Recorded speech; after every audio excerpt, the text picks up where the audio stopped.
Eu cobria Vasco na época do... Da eleição do Campelo. Na época do Campelo eu cobri o Vasco, assim, não na primeira, na segunda ele Não, tentou na se primeira, reeleger. na primeira. Eu ainda cobria, mas eu entrei no clube na transição e muita gente acha, e é até maneiro dar esse espaço pra gente conversar, que muita gente acha que eu entrei no Vasco que mudou a gestão. Mas não foi nada disso, tipo assim. Eu entrei no Vasco por questões particulares minhas, porque eu vou contar essa história pela primeira vez, eu acho que eu nunca contei isso em lugar nenhum. João, você tava no Vasco. Não tem como desvincular a tua vida. Lógico. Até porque da tua vida profissional. E tu tá lá, cara, moleque tem 20. Da idade do Lucas, pô. Tô ligado. Vai fazer 25 anos. A sua vida profissional sempre foi o Vasco e o fora do jogo. Cara, ou não? começou no Atenção Vascaínos também, era Vasco, mas assim, era um lado mais de cobertura. Eu já participei do programa. Sim, e foi uma parada que me ensinou muita coisa. Assim, me ensinou muito, não, porque, pô, vamos lá, Fernando, vamos lá. Tá na faculdade, era um cara que, assim, queria trabalhar com jornalismo esportivo, não sabia como, não sabia onde. Entrei nesse canal, assim, por convite do Flávio, que lembrava de mim. A gente tinha uma relação maneira da vida, assim, de outras coisas. Ele lembrava de mim e falou assim, pô, tu vi que tu tava fazendo jornalismo no Instagram, vi que tu tá fazendo jornalismo, vem aqui, não sei o quê. Fui e conheci o Bismarck, aí eu posso falar... Já falei isso pro Bismarck, então não tem nenhum problema. Eu não sabia. Quem era o Bismarck? Não, assim, já tinha ouvido falar, mas... Tu conhecia o Bismarck, mas não sabia que o Bismarck era aquele senhor ali na tua frente. Mais do que isso, tipo assim, eu não lembrava, assim, eu sou de 99. O Bismarck sai do Vasco, eu achei em 92, 93, se seja 94, eu achei isso antes do Tri. Cara, o Bismarck é campeão brasileiro do Vasco em 89, 10 anos antes de eu nascer. E ele foi fazer carreira no Japão, que é muito maneiro, a gente trocava várias ideias sobre isso. Inclusive, aprendi muita coisa com o Bismarck também, que o Bismarck não digo que ele tem a cultura oriental, mas ele tem hábitos orientais dele, assim. Porque viveu lá muito tempo, ele é cultura, adquiriu aquilo dali. E você vê isso daí é muito maneiro. Inclusive, uma das paradas que eu mais lembro do canal, não foi nem o dia que eu fui trabalhar. Eu tava trabalhando, mas eu não fiz nada, não fiz nenhum vídeo. Foi um dia que eu fui acompanhar o Bismarck, eu tava em São Paulo por outras razões, e o Bismarck também tava, ele me chamou pra ir na Casa Japão.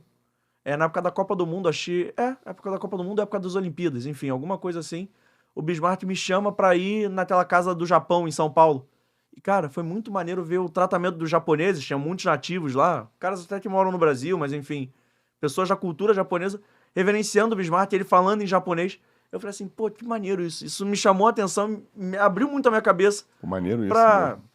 Porque assim, eu escuto de todo mundo que o Bismarck jogava muita bola. Eu fui ver os vídeos e realmente ele era muito diferente. Ele jogou uma Copa do Mundo com 19, 20 anos. E eu fiquei assim, caraca, esse cara jogou uma Copa do Mundo e ele foi se esconder no Japão. Que ele teve proposta da Europa, mas acabou, por acertos e desacertos, já vindo pra lá. Numa época que o futebol japonês não era, tava bem começando. E eu fiquei pensando assim, cara, será que esse cara não é frustrado? Porque, pô, ele poderia ter chegado mais longe. Aquela história que a gente sempre fala, pô, fulano deu errado na carreira. Eu escuto isso já, pô, fulano deu errado. O cara não deu certo. Meu irmão, o tratamento que o cara tem, ele é um ídolo nacional. Acho um pouco abaixo do Zico, que o Zico realmente foi o primeiro, isso aqui. E é muito maneiro ver isso. Eu falei assim, pô, esse cara é realizado. Eu não consegui alcançar isso antes de ver aquilo. E depois eu vi e falei assim, e serve até, nessa pergunta serve pros caras que eu vejo hoje. Que às vezes em quando chega um cara ou desconhecido, ou um cara que já tá no estágio de frente da carreira, ou um cara que tá vindo de lesão, e você fala assim, pô, o cara não poderia ter chegado mais longe. Ou um menino da base, você acabou ficando pra sempre no clube, aqueles caras que não perde a janela pra ir. Você fala assim, pô, esse cara deve ser meio triste, ele poderia ter ido mais longe. Mas não, o cara tá ali felizão e vai animado. Eu cobria Vasco na época da eleição do Campelo. Na época do Campelo, eu cobri o Vasco, assim, não na primeira. Na segunda ele tentou se reeleger. Na primeira. Eu ainda cobria, mas eu entrei no clube na transição e muita gente acha, e é até maneiro dar esse espaço pra gente conversar, que muita gente acha que eu entrei no Vasco que mudou a gestão. Mas não foi nada disso, tipo assim. Eu entrei no Vasco por questões particulares minhas. Porque eu vou contar essa história pela primeira vez. Eu acho que eu nunca contei isso em lugar nenhum. Por favor, fica A galera do podcast gosta quando vê essa frase. Eu nunca contei isso em lugar nenhum. Mas assim... Corte. Eu tava desestimulado em continuar cobrindo o Vasco. Porque eu tava numa fase de eu ia me formar em jornalismo. Então, tipo assim, ia ter um tempo mais escasso por conta do TCC. Tava fazendo uma outra faculdade de Direito. Então, assim, eu tava com um tempo mais curto pra terminar de estudar, enfim. Eu já tinha o planejamento ou o sonho de ter alguma coisa. E não era o fora do jogo, que eu não tinha nome. Mas, assim, eu queria ter um projeto meu. E o Vasco ia jogar a segunda divisão. E eu estava desestimulado a cobrir o clube, não torcer. Entendi. Mas, assim, de viver aquele dia a dia, de estar ali, de acompanhar jogos, de ter que comentar jogos. Eu não queria isso, de verdade. E não é porque tô fazendo um pouco caso da Série B, não, mas assim, 2020 tinha sido um ano muito doloroso, que acabou em 2021, né? Tinha sido um ano muito doloroso, de, pô, mais um rebaixamento, mais uma história chata. Quando você tá cobrindo o clube, você acaba virando meio vidraça também. De vez em quando os caras não conseguem cobrar de quem deve, sim, dos jogadores, do treinador, do diretor, eles cobram o cara tá ali falando. E eu tô tão mais puto que o cara, porque assim, o cara que tá torcendo, se ele quiser desligar a televisão, se ele quiser ir embora, ele vai. Tu não. Eu não, eu tento assistir o jogo até o final pra comentar até o final. E agora, trabalhando no Vasco, mas então eu vou ficar lá até o final, tipo assim, porra, o jogo contra o Água Santa, tomou 3-2. Eu não julgo ninguém tava indo embora. De verdade. Todo mundo julga que empatou 3 vezes e ganhou nos pênaltis. Se tivesse perdido no 3-2, ninguém tava falando do cara que foi embora. A verdade é essa. Cara, vai embora quem quiser. Exatamente, ninguém é obrigado a ficar ali, O cara pagou pra estar ali, pô.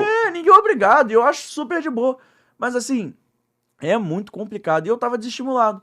Aí o Mário Vassalo, diretor da Vasco TV, super gente boa, que eu tenho toda a minha gratidão, eterna gratidão a ele, ele me chamou porque a Vasco TV tava chamando sempre um influenciador de cobrir o clube, é um cara que era conhecido nas redes por falar do Vasco de alguma forma, pra participar do pré-jogo.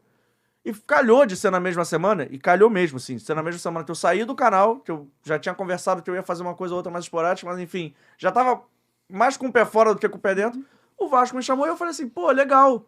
É meio que uma despedida maneira dessa história de estar no dia a dia do clube. Vou ali na Vasco TV, uma participação única, beleza. Cara, fui, o Mário gostou, a Vanessa gostou, a Vanessa Riz. Foi um dia legal ainda, porque tava o Mauro Galvão e o Carlos Germano, eu já conheci, então assim... Tava uma resenha maneira, o Donizete também. Eu acho que o Donizete tava. E beleza, acabou ali aquele dia, beleza. Acabou e foi muito maneiro que o estádio tava fechado, eu pude voltar a ver um joguinho do estádio. Eu fui mais até pra isso, pra qualquer outra coisa. Participar era bônus, assim. Eu falei assim, porra, vou ver um joguinho do estádio, graças a Deus, tava com saudade. Cara, aí eu viajei, assim, era uma semana que ia ter um feriado, viajei.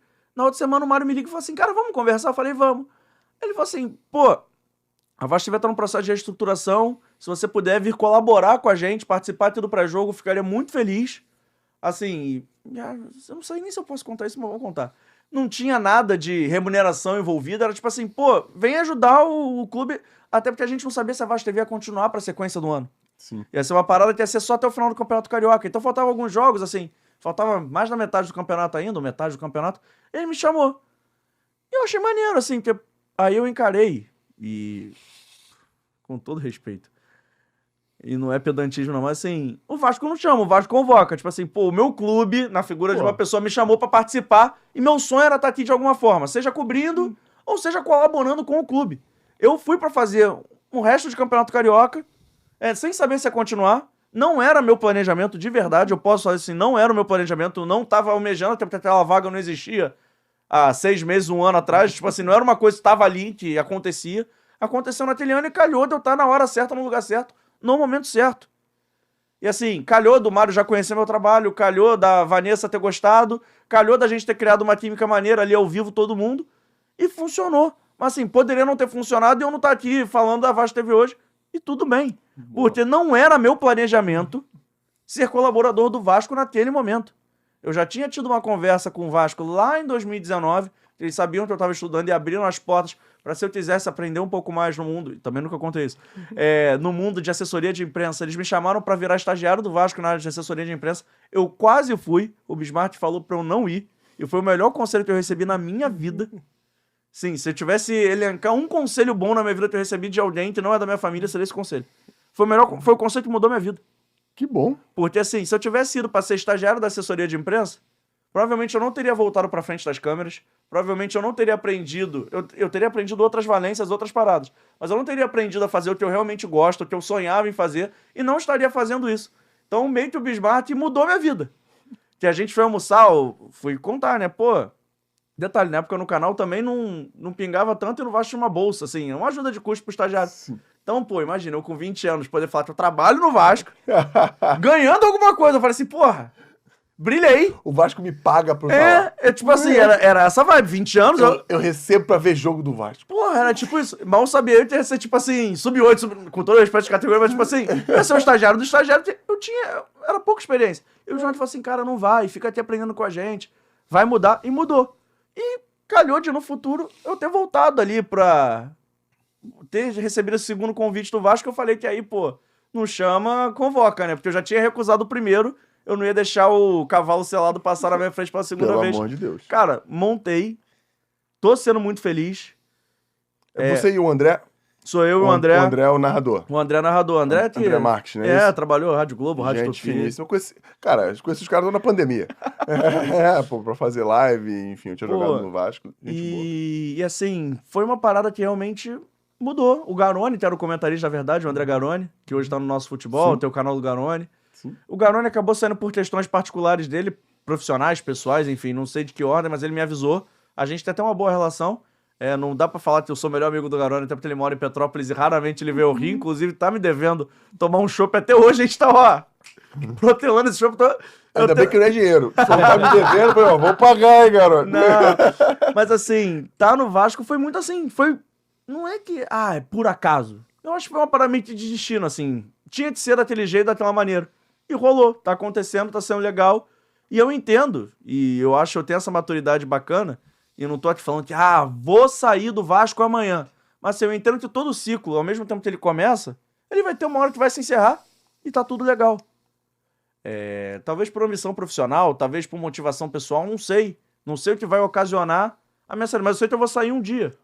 Eu não vou ficar lá 30, 40, 50, 60 anos, porque assim, talvez eu não seja feliz fazendo isso. Eu sou um cara que gosta de desafio, sabe? Eu não tô aqui jogando currículo pro alto, não.